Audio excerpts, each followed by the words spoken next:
سحریت سسرالی ہونا نکاح وغیرہ کر کے،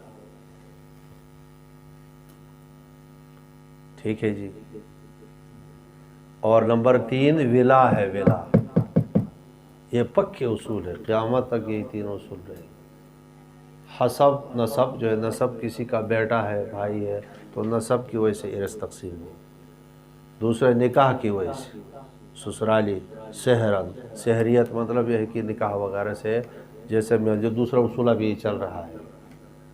اور نمبر 3 کیا ہے بتاؤ؟ ولا ہے، ولا کسی غلام کو آزاد کرے گا آدمی اور اس کا جو ہے ذوی الفروض نہ ہو اس غلام کے، یہ شرط ہے، اور اس کی ذوی الفروض ہے، بیٹا ہے، بھائی ہے وغیرہ، تو ان کو ملے گا. لیکن وہ اگر نہیں ہے تو اب وراثت کس کو ملے گا بتاؤ جی؟ آزاد کرنے والے کو ملے گا. ٹھیک ہے جی. یہ 3 اصول جو ہے ارث کے مل. ٹھیک ہے. مانع عن الارث بھی 3 ہے، یہ بھی یہاں لکھو. چلو مضمون پورا مکمل ہو جائے گا. مانع عن الارث 3 ہے. نمبر 1 کیا ہے بتاؤ؟ تو آسان ہے جی. نمبر 1 کیا ہے؟ اختلاف دین ہے، اختلاف دین ہے کہ ایک کافر ہے اور ایک مسلمان ہے تو ارث وہاں پر اختلاف دین. نمبر 2 ہاں رقیت. چلو یہ جلدی سے لکھو، تمہیں یاد لکھو. رقیت ہے غلام، کیا کہتے ہیں؟ رقیت نہ کہو یار. ہاں رقیت ہے جی. رقیت ہے، ایک ہے اختلاف دین ہے، اختلاف دارین ہے، دارین الگ. ہاں قتل بھی ہے. 4 اسباب بل کے لکھو. ایک اختلاف قتل تو قطعی ہے سبب. تو ارث وراثت سے محروم، قاتل محروم ہوگا. کافر ہو گیا تو وراثت سے محروم ہوگا. غلام ہو گیا تو وہ وراثت نہیں لے گا، چونکہ غلام و ما فی ید غلام جو ہے وہ مالک کا ہے. نہیں سمجھ میں آئی؟ اس کو وراثت نہیں ملی. اچھا اب جو سبب آ رہا ہے وَلَكُمْ نِصْفُ مَا، جی شہریت اور مطلب بیوی نکاح کی وجہ سے جو وراثت کا حصہ ہے. وَلَكُمْ تمہارے لیے، بیوی مر گئی شوہر موجود ہے تو اب اس کی صورتیں جو پہلی صورت نصف ما ترک، بیوی کا کہ اور کوئی اولاد نہیں ہے تو جو کچھ وہ چھوڑے گی کتنا اس کو ملے گا جی؟ نصف ملے گا. ان لم یکن لہن ولد، اگر اس عورت کو کوئی ولد نہ ہو، خواہ اس آدمی سے ولد ہو اولاد، مذکر ہو یا مونث ہو، ٹھیک ہے، یا کسی اور پہلے شوہر سے جو ہے ولد اگر نہیں ہے تو پھر اس کو کیا ملے گا جی؟ نصف ملے گا. فَإِنْ كَانَ لَهُنَّ وَلَدٌ، شوہر یہاں پہلے لایا ہے اس لیے کہ شوہر کماتا ہے تو وراثت جو ہے اس کو پہلے ملنا چاہیے. فَإِنْ كَانَ لَهُنَّ وَلَدٌ، اگر عورت کے لیے دوسری صورت اولاد ہے، خواہ اس آدمی سے ہے، ٹھیک ہے، یا کسی اور سے، لہن، کیونکہ لہن مونث ذکر کیا ہے نا. اچھا تو فَلَكُمُ الرُّبُعُ، تو تمہارے لیے کتنا ملے گا جی؟ ربع ملے گا. مما ترکنا، جو عورتوں نے چھوڑا ہے، لیکن من بعد وصیت یوصین بہا او دین، وصیت کے بعد جو یہ عورتیں کرتی گئے، بہا یوصین جو کیا، بہا مانا اس وصیت کے ساتھ، او دین دین ادا کرنے کے بعد. آدمی مر گیا ہے اور بیوی رہ گئی ہے. آدمی مر گیا ہے جی اور بیوی رہ گئی. آدمی کو تو کتنا تھا یار؟ نصف. 2 صورتیں تھیں، نصف ملتا تھا اور اولاد نہ ہونے کی صورت میں نصف، اولاد ہونے کی صورت میں ربع. لیکن عورت کو کم ملنے لگا ہے. نہیں سمجھ میں؟ عورت کو جو ہے ربع اور ثمن مل رہا ہے. تو مرد کتنے مل گیا ہے عورت کو جی؟ کم مل گیا، زیادہ مل گیا؟ کم مل گیا. کم مل گیا نا. مرد کو نصف ملتا تو وہ نصف جو ہے چھلانگ لگا کر کدھر گیا ہے جی؟ ربع کے پاس، اور ربع ثمن کے پاس گیا. تو وہ مرد کا نصف عورت کو مل گیا. اور وجہ آپ کو بتا دیا کہ مرد کماتا ہے، عورت آرام سے، یہ ان کے لیے بچت ہے. وَلَهُنَّ الرُّبُعُ، اور عورتوں کے لیے ربع ہے، مما ترکتم، جو تم چھوڑتے ہو، لم یکن لکم ولد، اگر تمہیں ولد نہ ہو. فَإِنْ كَانَ لَكُمْ وَلَدٌ، اگر تمہاری کوئی اولاد ہوتا ہو، فَلَهُنَّ الثُّمُنُ، 8واں حصہ عورت کو ملے گا، مما ترکتم، جو تم نے چھوڑا، من بعد وصیت توصون بہا، وصیت کے بعد جو تم کرتے ہو، بہا ان وصیت کے ساتھ، او دین. وَإِنْ كَانَ رَجُلًا يُورَثُ، اگر آدمی کلالہ ہو یورس وَإِنْ كَانَ رَجُلٌ یورس کہ اس کی وراثت تقسیم کی جاتی ہے، وہ ہو کیا کلالہ ہو، اصول فروع اس کے نہ ہو، اصول فروع نہ ہو، یا او امراتن معنی ہے کہ او امراتن یہ یا عورت ہو کان یورس تورس معنی اس کی وراثت تقسیم کر دی جاتی ہے اور اس کے لیے اصول فروع نہ ہو، ٹھیک ہے، تو مرد کلالہ ہو یا عورت کلالہ ہو، اور وَلَهُ اخن و اختن ہو، اور اس کے لیے جو ہے اخیافی بہن بھائی ہما شریک، تو فَلِكُلِّ وَاحِدٍ مِّنْهُمَا ایک بہن اور ایک بھائی ہو تو کتنے ہوگا، جو ہر ایک واحد کے لیے سدس ملے گا، لیکن ایک نہیں ہے، زیادہ ہے، فَإِنْ كَانُوا اکثر دوسری صورت ایک بہن ایک بھائی نہیں ہے، اصول فروع آدمی کے نہیں ہے، لیکن وہ اخیافی بہن بھائی ایک نہیں ہے بلکہ کیا ہے جی زیادہ ہے، ٹھیک ہے، تو فَإِنْ كَانُوا اکثر مِنْ ذَلِكَ تو فَهُمْ شُرُكَاءٌ فِي الثُّلُثِ مال کو 3 حصوں میں تقسیم کیا جائے گا، کلالہ کے مال کو، ٹھیک ہے، تیسرا حصے میں جتنے بہن بھائی ہیں نا فرض کرو 50 ہے تو سب کے سب اس میں شریک ہے یہ، اور برابر برابر حصہ لے لیں، ٹھیک ہے، یہ ذہن میں نہ رکھو سب شریک ہے تو لِلذَّكَرِ مِثْلُ حَظِّ الْأُنثَيَيْنِ والا نہیں ہوگا، کیونکہ یہاں اخیافی بھائیوں کا ہے وہ سارے شریک، کیونکہ اوپر اصل حکم میں دونوں برابر تھے، پہلی صورت تھی جو اصل فی الثلث من بعد وصیۃ یوصی بہا او دین غیر مضار معنی ضرر کسی کو نہیں دیا جائے، ٹھیک ہے جی، جو ایسا مقرر ہے وہ طے، یہ کسی کو ضرر نہیں دیا جائے، یوصیکم وصیۃ من اللہ یہ پکا حکم ہے اللہ کی طرف سے، یعنی اس میں رد و بدل کی تمہیں گنجائش نہیں، وراثت کا حکم جو ہے اٹل ہے، واللہ علیم حلیم، تلک حدود اللہ یہ اللہ تعالیٰ کے حدود ہے، حدود یہ حد ہے، مطلب حد کوئی کراس کرتا ہے تو بتاؤ کہ اس کو سزا دیتی حکومت یا نہیں، ایک جو ہے خط کھینچ دیا، ایک اور کوئی دیوار ہے، یہ حد ہے کہ اس سے آگے نہیں آنا ہے، کوئی آدمی اس کو گرا کر آگے جاتا ہے یا پھلانگتا ہے، ٹھیک ہے جی، تو پھر وہ مجرم ہے یا نہیں ہے، اس لیے سمجھانے کے لیے فرمایا کہ اللہ تعالیٰ کے جو اوامر نواہی ہے یہ حدود ہے، حدود، ٹھیک ہے، مطلب ایک حد ہے کہ لڑکی کو کتنا حصہ دینا چاہیے، لڑکے کو کتنا دینا چاہیے، جو احکام ذکر کے سب حدود ہے، ٹھیک ہے، تل کا حدود اللہ ہے، حد کا معنی منع کرنا ہے، اور یہ حدود ہے معنی انسان کو منع کر دیا گیا ہے کہ اس سے آگے تم نہیں پھلانگو، یہاں رک جاؤ،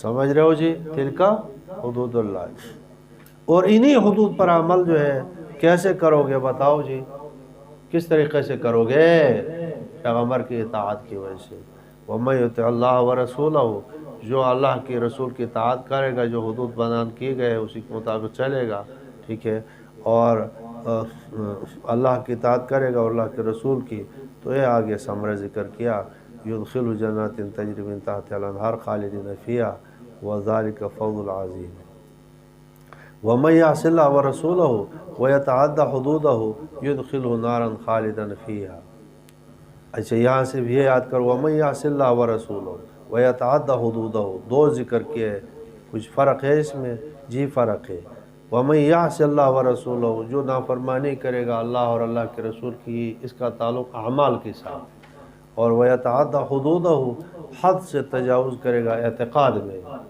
یا عطف تفسیری بنا لو، یعص اللہ ورسولہ کیا ہے جو ابھی حدود ذکر کیا ہے، وہ یہ ہے کہ یتعدی حدود، یا یہ ہے کہ اصل الگ الگ جو تاسیس پر محمول کر لو کہ یعص اللہ ورسولہ فی الاعمال ہے، اور ویتعدی حدودہ فی الاعتقاد ہے، اعتقاد میں حدود کو آگے پھلانگو گے تو اللہ داخل کرے گا جہنم کی آگ میں، ہمیشہ وہاں رہے گا اور اس کے لیے عذاب ہوگا مہین۔ بس کیوں کرتے ہو، ابھی ٹائم ہے، ہاں 12 تک پہنچ جاؤ یار، خدا کے بندے کیا خیال ہے، ہاں 12 تک پہنچ جاؤ، بسم اللہ الرحمن الرحیم واللاتی یاتین الفاحشہ، اور وہ جو کرتی ہے بے حیائی کا کام، یاتین معنی یفعلن الفاحشہ، واللاتی اور وہ جو کرتی ہے بے حیائی کے کام، من نسائکم تمہارے عورتوں میں سے، فاستشہدوا علیہن اربعۃ منکم گواہ طلب کرو ان کے خلاف 4 تم میں سے مرد، فَإِن شَهِدُوا اگر وہ گواہی دے دے، فَأَمْسِكُوهُنَّ پر ان کو روک دو، فی البیوت گھروں میں، حتیٰ یتوفاہن الموت حتیٰ کہ ان کو پورا کا پورا اٹھا لے موت، او یجعل اللہ یا اللہ تعالیٰ پیدا کر لے لہن سبیلا۔ جی شیرانی کون ہے؟ شیر علی یا شیرانی؟ ہم ڈر گئے یار شیرانی صاحب کے نام سے۔ اچھا کدھر پہنچ گیا؟ واللذانی اور 2 آدمی، یاتیانہ جو اس بے حیائی کو کرے، یاتیانہ الفاحشہ اس فاحشہ کو کرے، منکم تم میں سے، فعذوہما ان کو اذیت دو، پس ان کو اذیت دو، فإن تابا واصلحا اگر توبہ کرے وہ اصلاح کرے، فاعرضوا عنہما تو ان سے اعراض کرو، ان اللہ کان توابا رحیما بے شک اللہ تعالیٰ توبہ قبول کرنے والے ہیں، رحم کرنے والے ہیں۔ انما التوبہ علی اللہ للذین یعملون السوء پکی بات ہے کہ توبہ اللہ تعالیٰ پر ہے، اللہ تعالیٰ قبول کرتے ہیں، للذین ان لوگوں کے لیے، یعملون السوء جو برائی کرتے ہیں، بجہالت نادانی میں، ثم یتوبون من قریب پھر جلدی سے توبہ کرتے ہیں قریب، اولئک یتوب اللہ علیہم اللہ تعالیٰ پس اللہ تعالیٰ رجوع کرتے ہیں ان کے اوپر، وکان اللہ علیما حکیما اللہ تعالیٰ علم والے ہیں، حکمت والے ہیں۔ وَلَيْسَتِ التَّوْبَةُ نہیں توبہ للذین ان لوگوں کے لیے، یعملون السیئات جو کرتے ہیں برائیاں، حتیٰ اذا حضر احدهم الموت حتیٰ کہ حاضر ہو جاتے ان کے پاس موت، قال کہتا ہے انی تبت الآن میں نے توبہ کیا اب، وَلَلَّذِينَ يَمُوتُونَ وَهُمْ کفار نہ ان لوگوں کا توبہ ہے جو مر چکے اور وہ کافر ہو چکے، اولئک اعتدنا لهم عذابا الیما وہ لوگ ان کو ہم نے تیار کیا ہے درد دینے والا عذاب۔ یا ایھا الذین آمنوا لا یحل لکم ان ترثوا النساء کرہا تمہارے لیے حلال نہیں ہے کہ تم وراثت میں لو عورتوں کو، کرہن جبرن، ولا تعضلوہن اور تم ان کو نہ روکو، لتذہبوا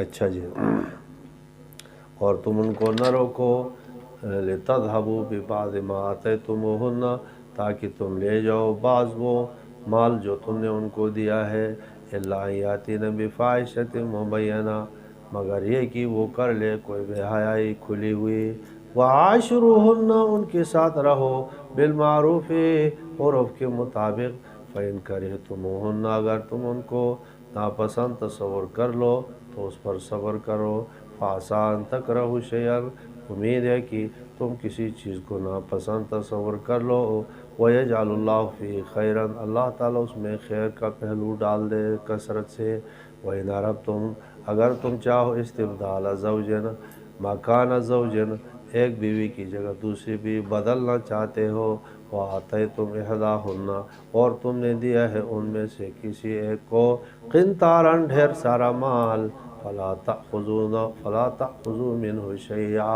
اس سے نہ لو کوئی چیز، اتأخذونہ کیا تم لوگے، بہتاناً و اسما مبینا بہتان باندھ کر کے اور گناہ کا کام کر کے کھلا ہوا، وکیف تأخذونہ اور کس طرح سے تم لوگے، وقد افضى بعضکم الی بعض اور تحقیق پہنچ چکے تم میں سے بعض کی طرف، وَأَخَذْنَ مِنْكُمْ مِيثَاقًا غَلِيظًا اور لے لیا ہے تم سے میثاقاً عہد غلیظا گاڑا مضبوط، وَلَا تَنْكِحُوا مَا نَكَحَ آبَاؤُكُمْ اور تم نکاح نہ کرو ما نکح آباؤکم ان عورتوں کے ساتھ جن کے ساتھ تمہارے باپ نے نکاح کیا ہے،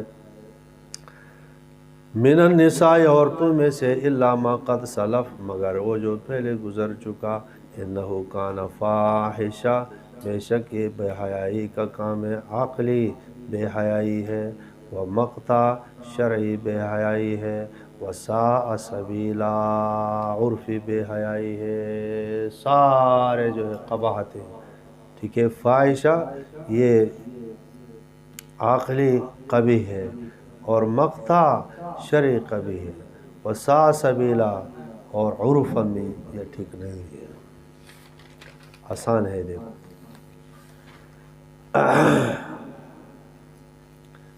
اچھا احکام ہے دھڑا دھڑ، میں نے اب بتایا 30 احکام، ان میں سے اب یہ زنا اور رجم کا حکم جو ہے آ گیا، چونکہ رجم کا اصل حکم تو سورۃ نور کے اندر جو ہے موجود ہے۔ فرمائے کہ وہ عورتیں دیکھو، عورتوں کے احکام ہی ذکر ہو رہے تھے، پہلے یتیم بچوں کے ساتھ نکاح کا ذکر تھا کہ تم اس پر زیادتی نہیں کرو، تمہیں پسند نہیں ہے تو پھر کسی اور کے ساتھ کر لو، ٹھیک ہے۔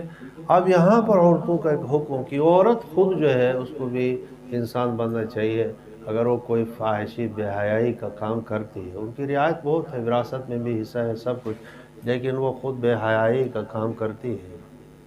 پہلے تو نکاح کا تھا نا، نکاح میں تحسین فرج ہے، حفاظت نسل ہے، اگر اس سے ہٹ کر کے وہ کوئی بے حیائی کا کام کرتی ہے تو اس کے لیے کیا اصول اور ضابطہ ہے؟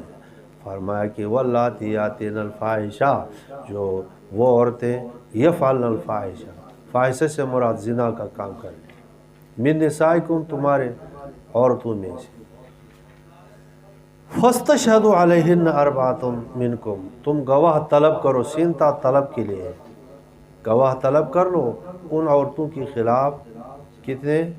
اربعۃ، لیکن عورتیں بھی ہوں گے گواہ یا نہیں؟ مرد ہوں گے، عادل ہوں گے یا فاسق ہوں گے؟ نہیں سمجھ میں آئی؟ عجیب ایک واقعہ لکھا ہے کتابوں میں، بستان المحدثین میں لکھا ہے۔ کس میں لکھا ہے جی؟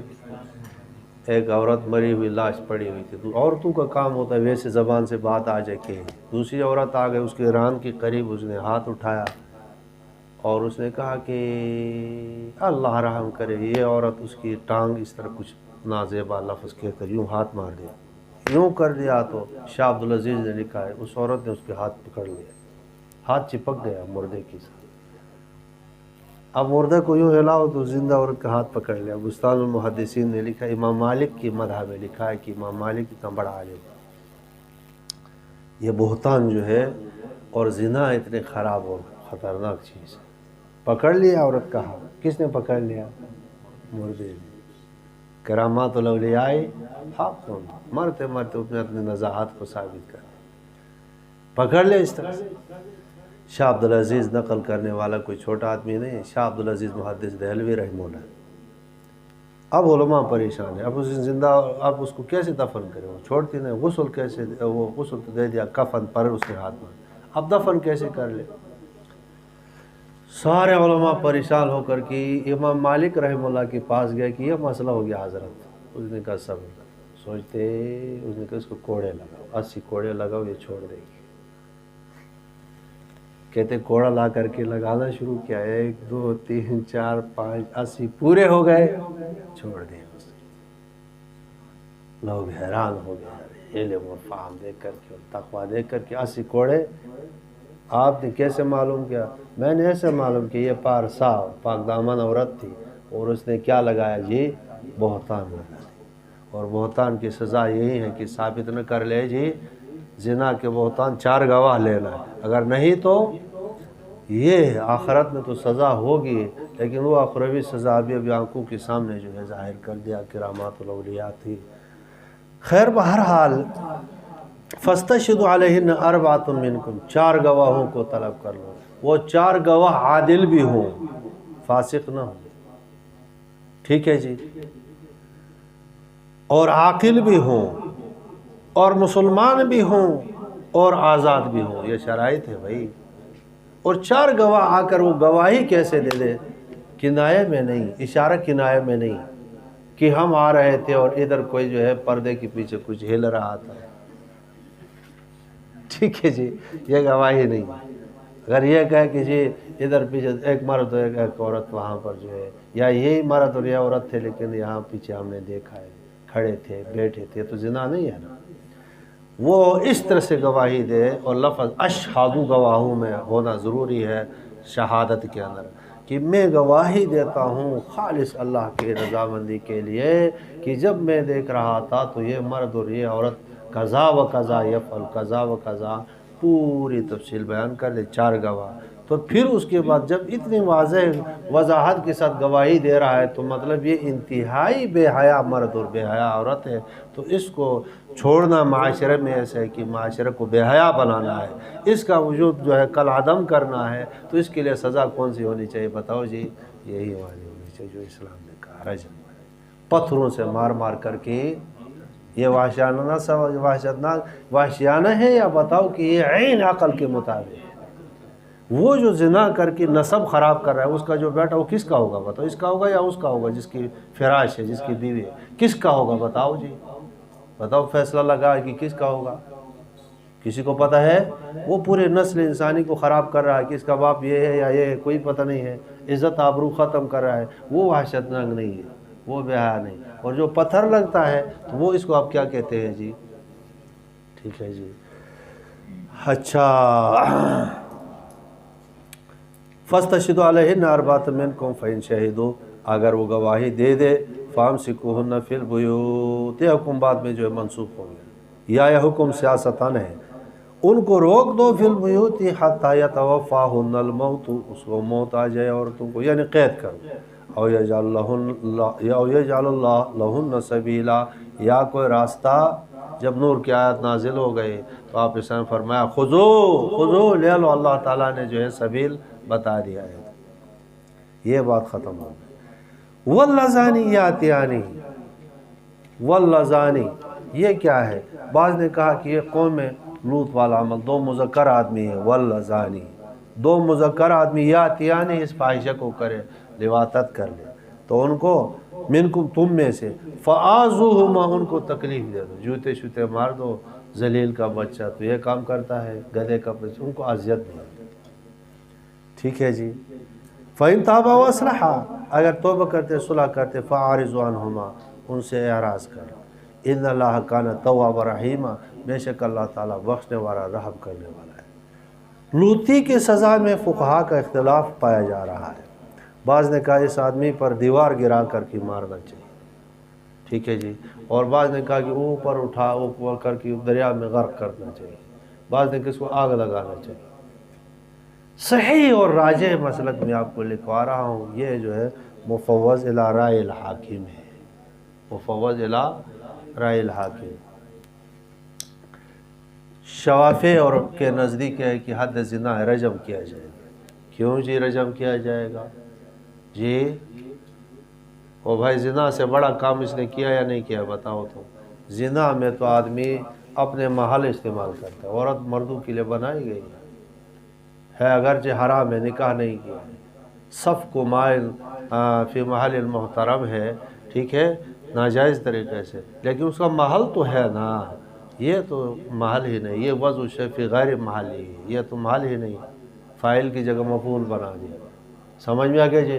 اس لحاظ، اور اس لیے دنیا میں سب سے زیادہ بدترین ایک قوم جو ہے عذاب آسمان پہ لا کر کے بستی کو الٹ دیا گیا ہے، لہٰذا انتہائی خطرناک کام ہے۔ اس لحاظ انہوں نے کہا کم از کم بطریق اولا جو ہے اس کے لیے کیا ہونا چاہیے بتاؤ جی؟ دلالت النص بھی بتا سکتے ہیں آپ کہ اس کے لیے زنا کی سزا ہوگی۔ احناف کا موقف یہ ہے کہ مفوض الی رائے الحاکم ہے، یہ نہیں کہہ رہے احناف کی جو اس کو سزا ہو، لیکن وہ حاکم ہو سکتا ہے کہ وہ شخص زیادہ عبرت کا نشانہ ہو۔ ہاں البتہ بعض سزا ایسے کہ آگ میں جلا دینا، یہ تو شریعت کے طور پر، وہ آپ ذہن میرے کو جو اصول ہے، اصول کے خلاف نہیں ہونا چاہیے سزا، ٹھیک ہے۔ اس کے علاوہ جس طرح سے جو ہے آپ سد باب ہو سکے تو اللذانی واللذانی یاتیانہما صیغہ مذکر بتا رہا ہے کہ اوپر زنا کا حکم تو آ گیا ہے، لہٰذا یہاں لواطت بتائے گا۔ بعض نے کہا نہیں یہ زنا کے لیے بھی ہے واللذانی، اور تفسیر ادریس کانلوی صاحب نے اسی طرح عمومی معنی لیا ہے، اور 2 آدمی خواہ مذکر مؤنث زنا کرتے ہیں یا دونوں مذکر ہے بدفعلی کرتے ہیں، احسان اللہ احسان اور اثر جاؤ